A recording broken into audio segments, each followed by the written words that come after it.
Bom, vamos seguindo falando sobre esse tema do marco temporal, repercutindo esse assunto. E para essa conversa eu recebo agora advogado e professor em Direito Agrário e Ambiental, o Pedro Puccini. Pedro, seja bem-vindo, boa tarde para você. Nós vimos, Pedro, agora nessa sequência de reportagens, você teve a oportunidade de assistir junto com a gente, diversas situações, né? Primeiro, o voto de Dias Toffoli acompanhando o relator, colocando 5-2 contra a tese. Nós vimos agora também aí o drama que esses produtores, principalmente no sul do país, estão vivendo. Como fica? O que nós podemos esperar então de tudo isso daqui para frente, hein, Pedro? Seja bem-vindo, boa tarde para você. Boa tarde, saudações, agradeço mais uma vez aí pelo convite de participação. As preocupações são realmente válidas, são realmente legítimas, né? Aliás, até agora o Supremo Tribunal Federal não se pronunciou sobre a decisão que foi proferida lá no Raposo Serra do Sol, que já tinha decidido a questão do marco temporal, quando disse que aquela decisão tinha força intelectual e persuasiva da mais alta corte do país. Então, o que nós estamos vendo, que já estamos vendo acontecer, que é um quadro irreversível, né, a questão aí da derrubada do marco temporal, é a revisão de um entendimento que já havia sido proferido no caso Raposo Serra do Sol e que, infelizmente, não foi dado um efeito vinculante. Quanto a essa preocupação, como eu disse, legítima, e uma questão que eu tenho batido muito é que não deve ser polarizado entre produtores e indígenas, como muito bem foi retratado nessa matéria, né, digna aí de elogios, já que os reflexos dessa decisão são no planejamento territorial em detrimento de todos os brasileiros, né? Existem municípios como esses que foram retratados no estado do Paraná, que já tem 20%, 30% da sua área demarcada como terras indígenas e crescerão ainda mais, né? Chamo também a atenção ao meu estado, no Mato Grosso do Sul, que alguns municípios no sul do estado também perderão grandes áreas nesse sentido.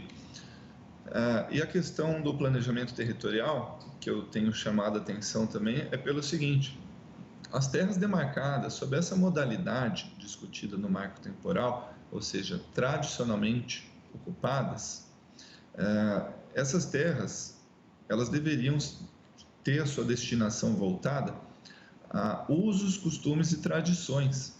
E eu tenho falado muito sobre isso, porque áreas que já estão consolidadas, como urbanas, como agropecuárias, não retornarão a um estado pré-colonização para ser entregue a esses indígenas. Então, não é uma preocupação só de indenizar os produtores, de dar aos indígenas a terra que um dia foram deles, mas a questão é verdadeiramente de planejamento territorial, né, em detrimento aí dos cidadãos de determinadas regiões, dos indicadores socioeconômicos e principalmente a distorção desta ferramenta, que é a demarcação para terras tradicionalmente ocupadas, para usos, costumes e tradições de etnias que certamente não são sojicultores e etc.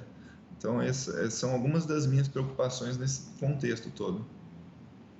Ontem eu conversava aqui no AgroMais 17 horas com uma das da AgroTarde, né, que antecede AgroMais 17 horas, com uma das nossas colunistas, a Ana Amélia Lemos, né, que é senadora, também jornalista, e eu fiz uma pergunta para ela que eu vou fazer para você agora.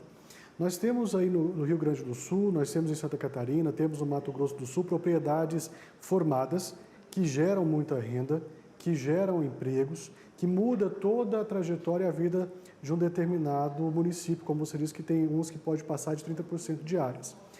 Temos um monte de outras áreas da União que são desocupadas. Não seria muito mais fácil você ceder essas áreas desocupadas aos indígenas, aos originários, e deixar os produtores que estão lá no campo trabalhando, que já têm sua propriedade, que pagaram por ela, do jeito que está? Não seria mais fácil do que você ter que fazer outra indenização, tirar eles dali? Por que é tão burocrático assim? Parece que logicamente é muito fácil de enxergar, mas dentro dos ritos da lei fica cada vez mais complicado, né? Como eu havia dito agora há pouco, parece que a gente realmente sofre quando o assunto é planejamento territorial no Brasil.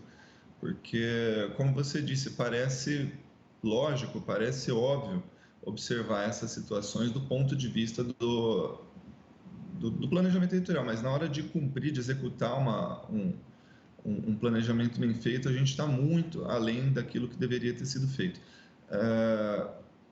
não digo só áreas ociosas, áreas da União, enfim, mas existe, se fosse realmente realizado um levantamento, um estudo fundiário, poderia ser utilizada outra modalidade de demarcação que não essa das tradicionalmente ocupadas para a criação de reservas indígenas, né, as áreas reservadas, ou outras modalidades de terras de domínio das comunidades indígenas. E quem está dizendo isso não sou eu, é o Estatuto do Índio, que traz essas outras modalidades, que além da tradicionalmente ocupada, que é demarcada pelo marco temporal.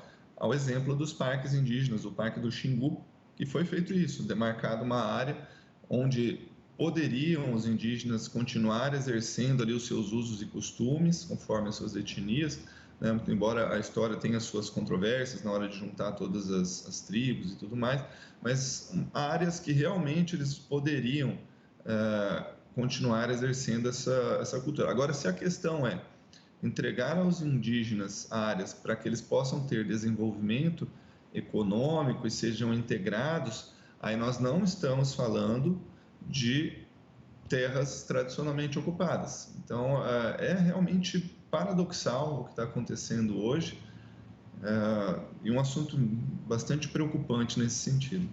Pedro, para a gente encerrar, que o nosso tempo aqui já está esgotando, temos também uma tramitação semelhante a essa do STF lá no Senado Federal. Hoje teve um pedido de vista suspendendo essa votação. O que nós podemos esperar disso? O que vai valer depois da decisão do STF, que pelo jeito se encaminha mesmo de fato para ser contra a demarcação? Lá no Senado dá uma discussão que pode ser diferente dessa decisão. O que vai valer de verdade aí quando tudo isso estiver de fato definido?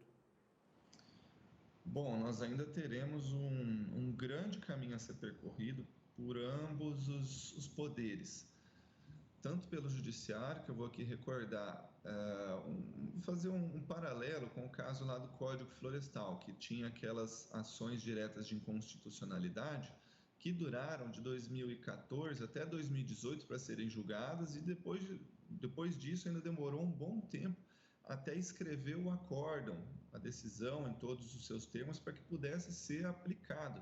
Então, a situação semelhante ocorrerá agora com esse caso do recurso extraordinário do tema 1031, que após a conclusão do julgamento ainda vai ter que ser redigido o acórdão com todos esses pormenores. Esses pormenores quais são? A forma de indenização, porque cada ministro está trazendo uma metodologia diferente, alguns considerando a indenização de terra nua em período anterior, outro a partir de agora, alguns em título de dívida agrária, outros em dinheiro, como no caso do Alexandre de Moraes. Então está tudo muito confuso ainda, isso tudo vai ter que ser escrito no acórdão, e em paralelo a isso, o Legislativo vai ter que trabalhar de alguma forma numa metodologia para apaziguar essa situação também, né? Não sei se confrontando frontalmente o Supremo Tribunal Federal para definir um marco temporal, ou se definindo esses pormenores para tentar dar um planejamento territorial melhor aí para o nosso país. Tá certo então, Pedro. Eu quero te agradecer a sua participação aqui com a gente, trazer um pouco do seu ponto de vista. Qualquer coisa a gente volta a te acionar para você trazer mais detalhes aqui para a gente, tá bom? Muito obrigado, uma ótima quarta-feira para você e até uma próxima. Até a próxima.